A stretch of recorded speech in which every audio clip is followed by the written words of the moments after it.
title of my story is The Things You Remember and the Things You Forget.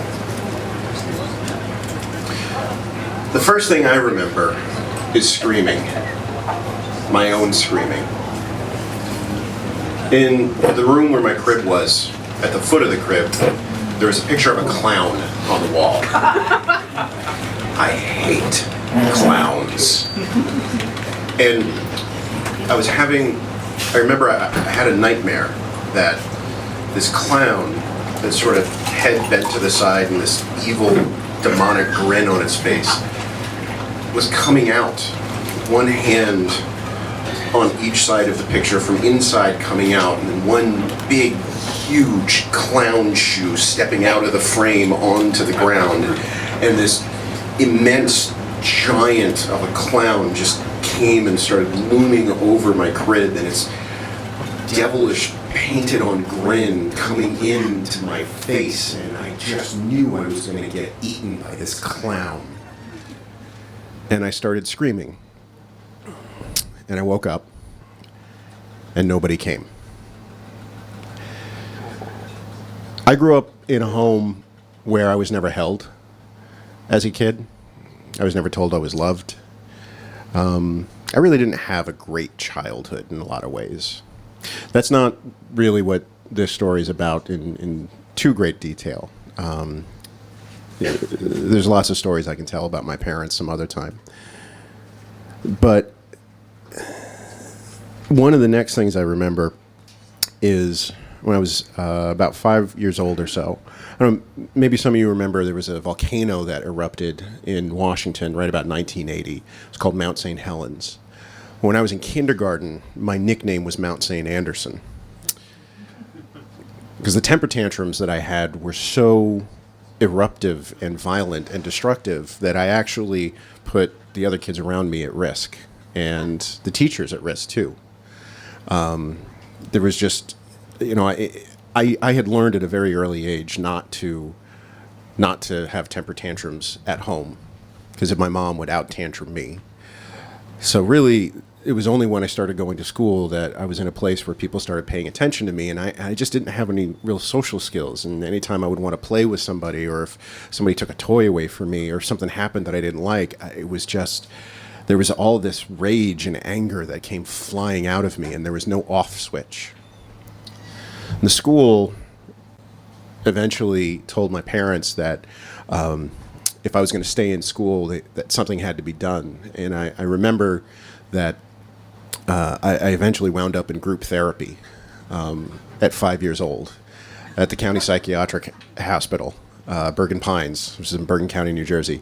And so at 5 years old, I was in group therapy with other 5-year-olds, not with other, adults with rage issues, because that would have been really interesting. But I remember there were a couple of other boys in the group, and I kind of remember that we would talk about our feelings a little bit, talk about why everybody was picking on us, and I kind of remember there was a pool table, and sometimes we would play pool, and sometimes there was we played football in the parking lot one time, and a lot of those memories are kind of a little fuzzy, but the one thing that I do really remember very clearly is when I went in and started doing those Saturday morning sessions, it was Mount St. Anderson. When I came out, the volcano was dormant. But nothing had really changed. There was nothing that they could do to fix my home. My parents were still who my parents were, and the problems we had were still the problems we had. But what I had learned was that I could not keep erupting the way that I had been. So instead, I just had all that anger kind of turned inside. And I became somebody who never fought. I didn't have any way to protect myself. I didn't push anybody away. I didn't really have any way to set boundaries. And I became the kid that everybody picked on. I was the easy target in my neighborhood. I remember I developed a strategy that whenever somebody was making fun of me, I would laugh. I would laugh because I had hoped that if I laughed with them, it would somehow make them think that, well, it wasn't as much fun to make fun of the kid who's laughing with you. maybe they would go on and find somebody else to pick on. Not really a good strategy, by the way. And I remember one day, I think maybe I was in 5th or 6th grade. I was walking home, and there was a kid in the neighborhood that I hadn't recognized. He was somebody who just moved into the neighborhood, and I knew that this boy was different because he wasn't making fun of me yet. So I figured maybe I should go talk to him. And he seemed really nice. And there was a man who came up by him, I assume it was his dad, and introduced himself to me and invited me over to their house. And I went in, and I remember he had ice cold pink lemonade in the refrigerator. And I just remember thinking that was absolutely amazing, because we didn't have pink lemonade in my refrigerator.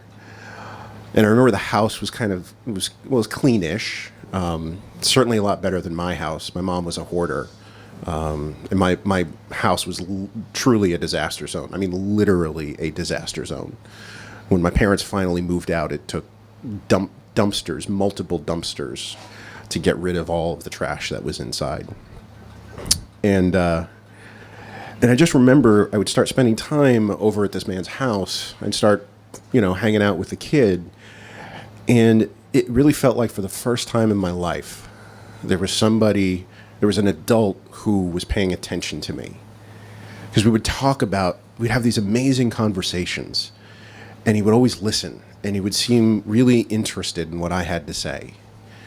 And, instead of walking home from school and sort of ducking my head and wondering where the next, attack was going to come from, I felt like I had some place where I could go where somebody liked me.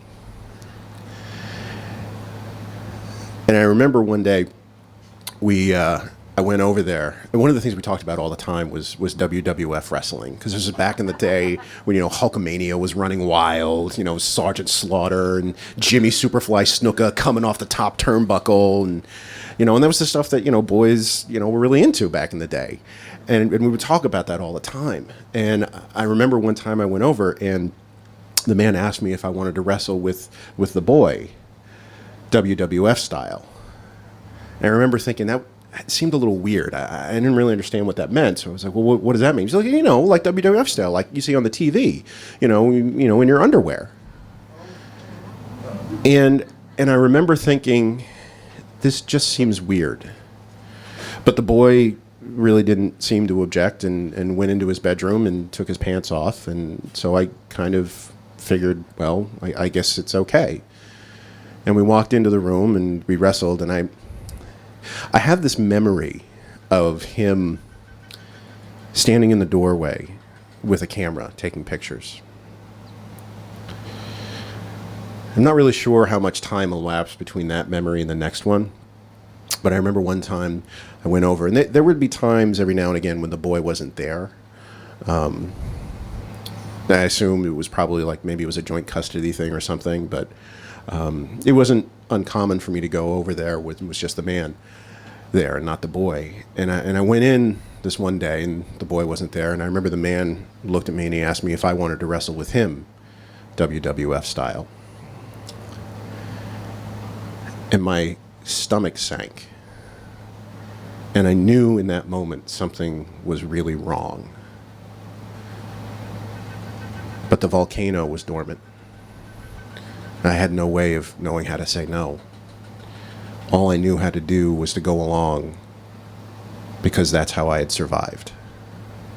And so I walked into the bedroom, and I got on his bed, and I took my pants off, and I remember him getting on the bed in his underwear.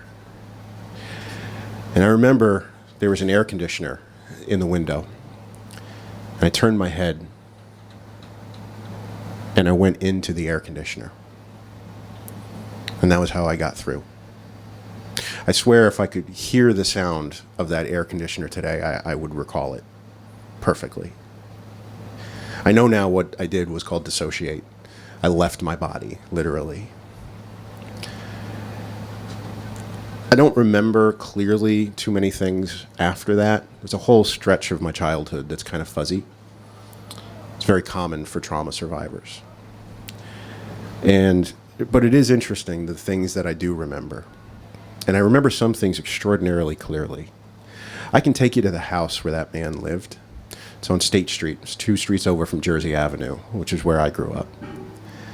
I could draw you a floor plan of that house, but I do not remember his name. And I'm okay with that. I'm okay with that. Hasn't been part of my journey. I haven't needed to delve too deep to get into that. And I think one of the reasons it's okay is because I've come to make peace with the fact that some of the things that I don't remember are probably some of the things that have saved me and allowed me to keep going. So why am I telling you all of this? Well, for one thing, I know I'm not alone, but I didn't know that for a really long time. Today, I run an organization called Male Survivor. You can learn more about us at malesurvivor.org, and we help men who've experienced sexual violence. One of the things that we don't really know, because we never talk about it, is 1 out of every 4 men will experience some form of sexual violence in their lifetime. And we don't talk about these stories nearly enough. And they're extraordinarily common stories, and we have to talk about them. One of the things that I've learned in the years that I've been helping other survivors is these stories and telling our truth is a way of healing. It's healing for me to be able to share this story, and I know that maybe for somebody out there it's healing for them to hear me tell my story. So I wish I had a pithy joke to end on, but I will leave you with this one hopeful note. It's that healing is possible. I'm standing here today and I'm able to share this with you because I've had a lot of people who love me and support me and have allowed me to share my story, and I count you among them. So thank you for that.